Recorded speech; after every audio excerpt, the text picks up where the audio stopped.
Sophia and Peter, I should explain one thing. A hot box on a train is when one of the wheels runs out of grease. So it keeps getting hotter and hotter and hotter. And then it burns off and Well, sparks yeah, come out. if they don't stop the train or do something about it, the wheel will stop going round and then it'll break and then your whole train is stuck. So that's what a hot box is. Ah. Okay? I always wondered when people said hot box, what it meant. I've heard about hot boxes. Well, it means a different thing, guys and dolls. No, you need to sit on my lap or get it flat. Yeah. No, Start and Kara's stop, busy. you'll see Sit it on my say lap or record Daddy's or lap. pause up And in will it the window focus, there. will it focus by itself? Yeah, and then just, Do you know how dogs pee? They lift one leg. Yep. I know how to do that. It's simple. So, oh, and there's a symbol. I think so. Sophia, because of where you are, if you can stay sitting here, Slide the chair back like a that, little bit. I'm just going to move you back a little bit, and that way I can get you all in the picture. That's the point. Is this how we're doing it? Just sitting here? Yes. This is more a reading story. We just add costumes for fun. Tell me when you're about to begin. well, this is a story that John Gould put down on paper. But he was not the author. He said this was handed down by generations of Maine storytellers before radio and TV and outdoor movies, when people sat and talked to each other.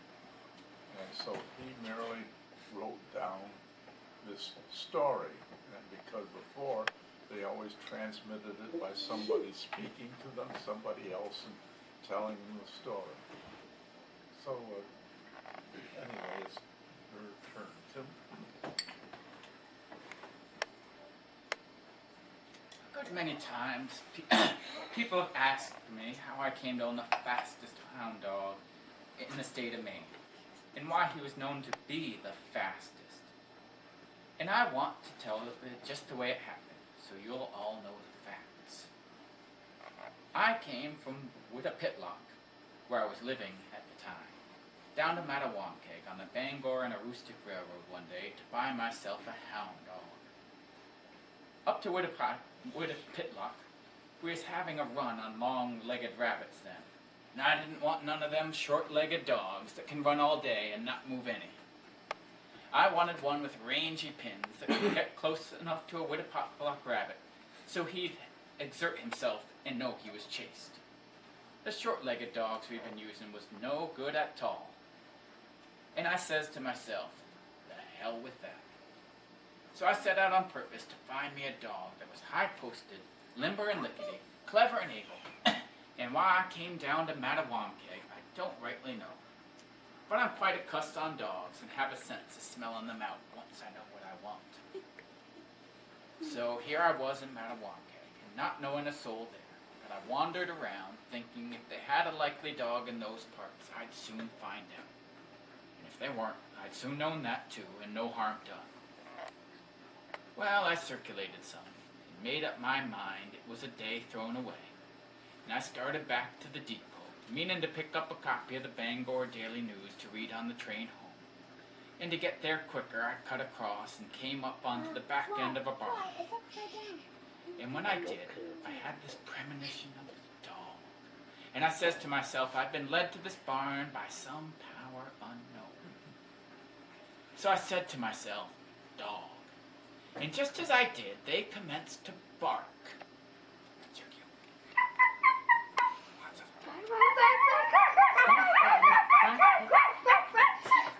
And I'd say offhand, without exaggeration, that the barn had 50 dogs in it. At least 50. And just then a little door opened, and a fellow stuck out his head and wanted to know what I was up to. I said I was cutting across to the Bangor and Aroostook depot and moved up closer while I was saying it. And when I got close enough to holler above the dogs, I said, "What you got in there?" In where? In that barn, I says. In what barn? The one right I could see we weren't getting any place that way. And where I didn't have much time for the train, I says, sounds like dogs. It might be. I'm looking for a dog if I can find the one I want. Mine ain't for sale. So I says, all right. But where I had a few minutes of train time, did he mind if I looked at them?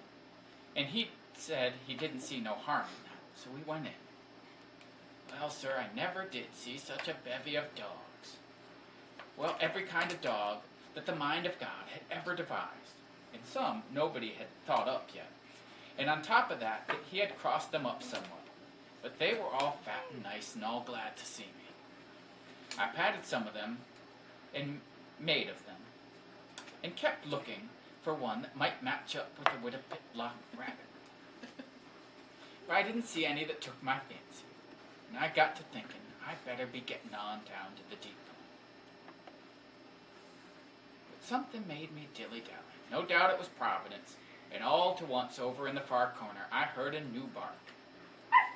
there. Some dog that hadn't been saying anything was starting in, and for some reason I liked the sound of it. So I says, "What's that?" What's what? "That barking." Dog, I guess. So I went over. He had a piece of chicken wire strung kitty-cornered, and where it was back from the window I couldn't rightly see, but I had run my hand in, and I got the friendliest lapping I ever had from a dog. And I knew right off I'd come on to the very dog I was after, and no doubt about it. I could tell from the way he lapped me that he had a kind heart and a knowing eye, and his was the bark of a hound. And where I held my hand up, he'd come up about belt high or so. So I made up my mind to have him first and look him over afterward. I was that sure. So I took my hand out and I says, "That might be the very dog I want." He ain't for sale. I take it he's a hound. Sort of, but he ain't for sale. Probably ain't much of a dog then. Oh, yes, he's a good dog. But I'm sentimental over him and don't plan to let him go. So I'm looking at my watch and I says, times are running on. I got a train to catch. So I got to be getting long. If this dog was for sale, which you say he ain't, and you was to take a liking to me, knowing I could give him a good home, what price would you put on him? He ain't for sale. I know that, and I'm not interested in him. But if I was to be interested in him, and you was to offer him for sale, what kind of value would you set on him? I don't know. I ain't thought of selling them, and I ain't put my mind to it. That's true. I appreciate your feelings. What I'm talking is purely supposing if. And if I give you my word, I ain't got the slightest hankering for that dog at all. And if you was to offer him to me as an outright present, I doubt if I could make to take him. So what I mean is, by way of passing time until the train comes, I'd like to have your opinion as to what a dog like that is worth. So I'd know what to offer if I ever run up against the likes of one of him that takes my eye. Well, putting it that way, I got to tell you that he's a really valuable dog. That's an opinion, and I respect your right to hold it. But what I was hoping you'd express it in terms of money. I slapped my wallet, so I'd know just how valuable you think he is. Well, he's worth a good deal. How much is a good deal? Well, he ain't for sale, as I told you, and I don't want to make no remarks that would mislead you. But if he was for sale, which he ain't, and I was to put a price on him, which I refuse today to do, I'd say he was no good to me at all unless he'd fetch, well, let's see, I'd say about $1.25. Well, I admire your honesty, and I thank you for your opinion. But I can see that your sentimental attachment to him has given you some erroneous ideas. But if he was for sale, which I understand he ain't, and if I was to be interested in buying it, which I ain't, I don't believe I could possibly bring myself to make an offer for him of anything above 75 cents. Sold.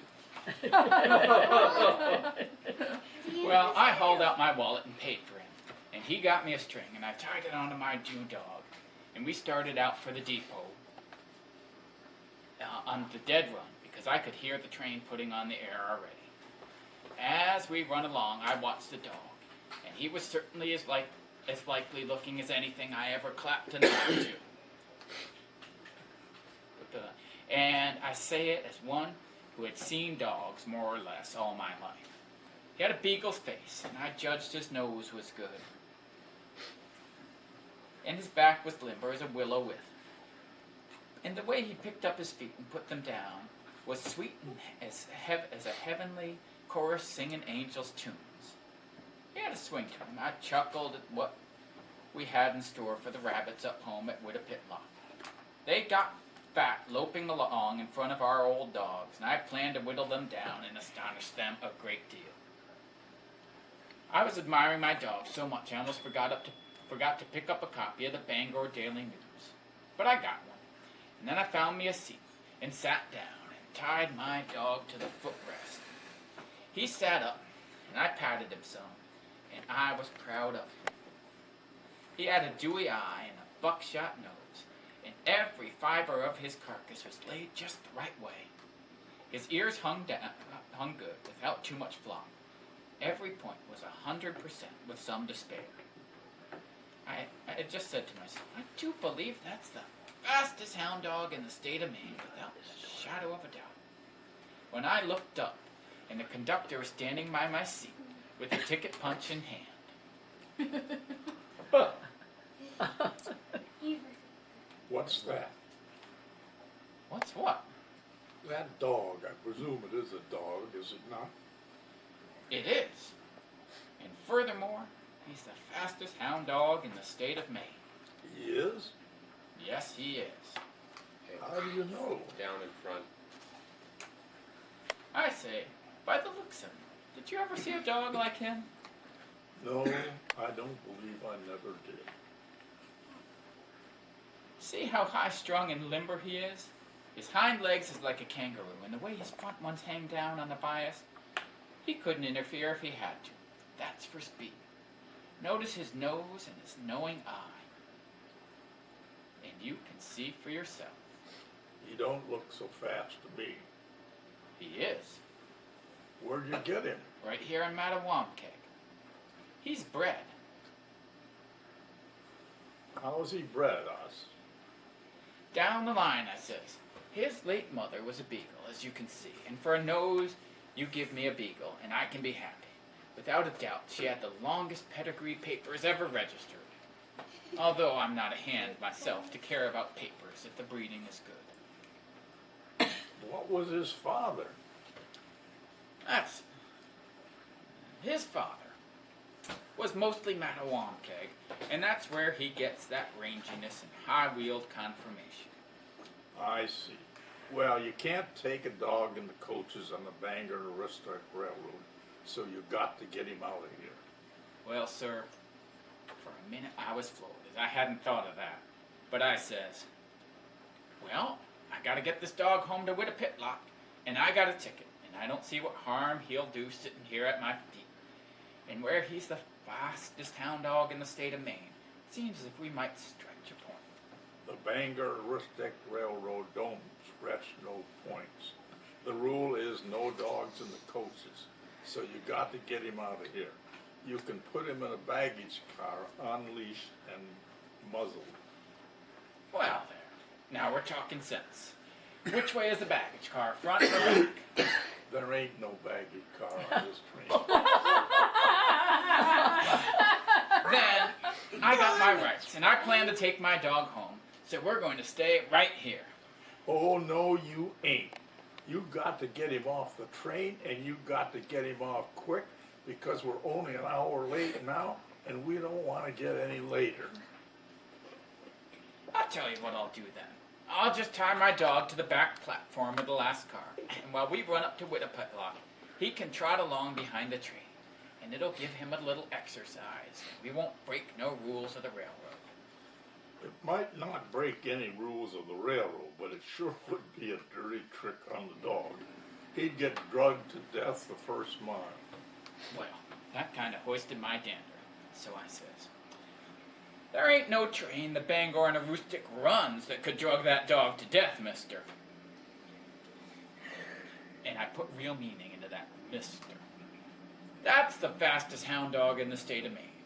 And if you could run your trains half as well, you wouldn't be no hour late now. That kind of made him sit up and take notice. And I could see it was a telling blow.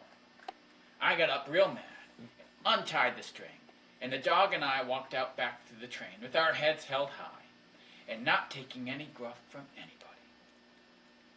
All the way back, the conductor kept telling me I couldn't tie the dog on back, that he'd get drugged to death, and it was cruelty to dumb animals.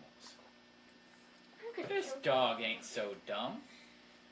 But what he could find somebody dumber if he was to look.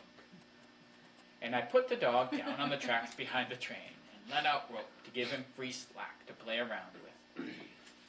And while I was doing it, the conductor said something about how he was willing to bet money that the dog would never set eyes on Whittaputlock. Oh. Money, I says, is a born conversationalist, and I slap my wallet. And I'm always keen-eared to hear it talk. That kind of stopped him for a minute. But he says, all right, I tell you what I'll do. I'm a sporting man. I'll just make you a bet. I'll bet you 25 cents the dog is dead when we get to Whittaputlock. Look, I says, I'm a sporting man myself. I don't mind saying so. But I'd just as lief take your money as anybody's. But up to Whittaputlock, where I come from, it's the same as an insult to mention any such minnow amount as that. If you'll haul out your wallet and make a bet that's got some meat on its ribs, I'm with you and ready to do business. I didn't want him to think I lacked confidence in my dog. Well, then you say how much? Well, it ought to be enough to make it interesting. And I don't think we should mention any sum that wouldn't make it worthwhile to the dog. How much then? Well, what do you say to 50 cents? Done. So I finished tying on the dog. And we went back to the coach and got a runner to hold the money. And while the conductor went up to taking tickets, I sat down and commenced reading the Bangor Daily News and put the whole matter out of my mind. I chanced to look up after a while and saw we were humming right along. I thought to myself that if we kept this up, I ought to get home in fair season.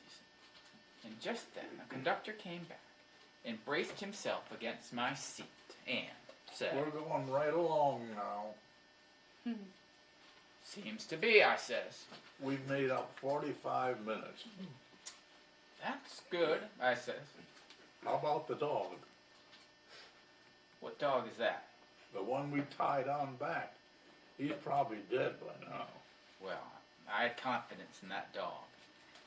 So I says, no, I don't think so. But there's a good way to find out. So we went out back, and there was the dog all right. He weren't even breathing hard, just loping along at an easy gait, holding his head high and lifting the slack of the rope with his teeth so he wouldn't trip over it, spacing his steps so the ties came right, and I could see the conductor was really disappointed. So I says, to rub it in a little, do you want to pay me now? No, sir. I admit I expected him to be in worse case, but we're still a long ways from Whittaputlock, and your money ain't riding on no sure thing. We still got that long downgrade by Mars Hill, and when we hit that, you'll see. Well, I tried to read the Bangor Daily News, but every time I got settled down, the conductor would come along and want to go back and look at that dog. So we'd go back, and every time we did, he was coming along at an easy clip, just gearing his speed to the lay of the ties and not trying to gain any. And I can tell you that conductor was a mighty sick man, thinking how his 50 cents was as good as gone and nothing to show for it. But you just wait till we get to that long downgrade by Mars Hill, and he'll be drugged to death. Well, I was sitting with one foot up, reading the Bangor Daily News. And I turned a page and happened to look out the window. And I almost swallowed my teeth if I'd had them in, at the way the state of Maine was just galloping by. We were hypering, just tearing. That conductor has got the engineer in cahoots, and they're piling on the steam just to get my 50 cents. And then the conductor came by. He had a smile on his face, and I could see he was pretty pleased at the way we were going. This is that long downgrade by Mars Hill. It is? Yes, sir, and we're moving right along. Does seem so, I says. Running 35 minutes ahead of schedule. Is that so? We generally open things up along in here. Well, I can see we're moving right along. How do you suppose he's making out? Who's that? I said. The dog. Oh, the dog. Oh, the dog. I put him completely out of my mind. I'm glad you spoke of him. Don't you think we better go back and look at him? No, he's all right. You don't need to worry about him. I don't think the Bangor and Aroostook is likely to bother him much. Let's go look at him. Well, we can if you want to, but I doubt if he's going to make you feel any better. Or it's going to make you feel any better, that is. Tell you the truth, though, I had begun to mistrust things some, and I didn't like the way the train was hightailing it along. I do believe it's the fastest speed the Bangor and Aroostook ever managed to get up to. And I couldn't help thinking of how much it was costing them in coal just to protect that 50 cents. And I got to feeling sorry for the firemen, put to all that trouble just to embarrass me about my new dog. But I weren't going to let that conductor see I was fretting. So I make believe I was finishing a sentence in the paper. I lays it down and yawns and gets up.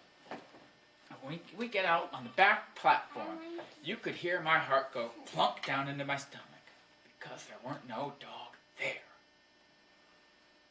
You ran ahead. Pay me. He laughs and carries on as if 50 cents was the biggest thing in the world, and he couldn't wait to get home with it. Now, wait a minute, I says, sparring for time. You got too small opinion of my dog. I told you this dog was fast, and you were just too smart, Alec, to listen to me. Now, the truth is that this dog has just got tired of poking along behind, and I think he's too fast for the Bangor and Aroostook. In my opinion, I says, he just trotted up alongside the train to rest a little out of the dust. And I think if we look up along the side of the train, we'll find him. You might have just as well pay. That dog got drugged to death miles back, and you might as well pay. But I went up over to the side of the platform, and the conductor with me. And we were going so fast, I almost got my head snapped off when I stuck it out. But by holding our hands against the dust, we could see that there weren't no dog there neither. And I was feeling pretty about it. Pay me. No, sir. You forget, mister. There's two sides to every train. I got confidence in my dog. And I just took to the wrong side of the train first. I'll admit you and the engineer cahooted up on me. But that dog has got speed too. And the Bangor and Aroostook don't know that dog as well as I do. Now we'll just look up the other side of the train. And I think you'll find that dog is there all right. So we went over and held our hands against the wind and looked. And if you ever see a sick conductor, that fellow was your man. Because there was my dog, the fastest hound dog in the state of Maine, up alongside the train, running along easy like on 3 legs. and wetting down a hot box. Wait a minute, do it again. Yeah, you missed the other one. Over here. This is the We're doing the engineer hot holding box down his signal. nose. That's great stuff. That was good. Very good. Very good. That was terrific.